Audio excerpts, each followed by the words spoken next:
Dead C বা মৃত সাগর মধ্যপ্রাচ্যে অবস্থিত একটি লবণাক্ত জলাশয়। এটি জর্ডান ও ফিলিস্তিনের মাঝামাঝি এলাকায় অবস্থিত এবং পৃথিবীর সবচেয়ে নিচু স্থলভাগ হিসেবে পরিচিত।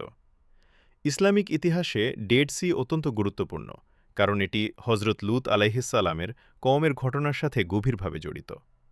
হজরত লূত আলাইহিসসালাম ও তার কওম কুরআনে বর্ণিত আছে, হজরত লূত আলাইহিসসালাম এমন এক জাতির কাছে নবী হিসেবে প্রেরিত হয়েছিলেন যারা চরম অনৈতিকতা ও অশ্লীল কাজে লিপ্ত ছিল।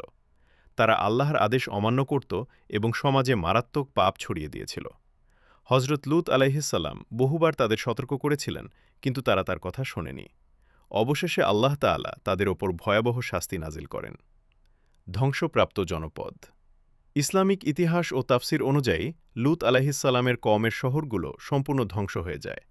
অনেক ইসলামিক ঐতিহাসিকের মতে সেই ধ্বংসপ্রাপ্ত এলাকা আজকের ডেড সি অঞ্চলের আশপাশেই অবস্থিত। কুরআনে বলা হয়েছে, অতঃপর আমি তাদের উপর পাথরের বৃষ্টি বর্ষণ করলাম। সূরা হুদ ৮২।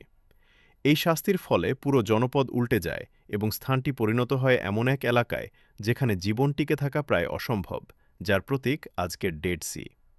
শিক্ষা ও তাৎপর্য। ডেড সি ইসলামিক ইতিহাসে শুধু একটি ভৌগোলিক স্থান নয়, বরং এটি একটি সতর্কবার্তা। এটি মানুষকে স্মরণ করিয়ে দেয় যে আল্লাহর আদেশ অমান্য করলে শাস্তি অনিবার্য। সমাজে নৈতিকতা রক্ষা করা অত্যন্ত গুরুত্বপূর্ণ। ইতিহাস থেকে শিক্ষা নেওয়া ঈমানের অংশ।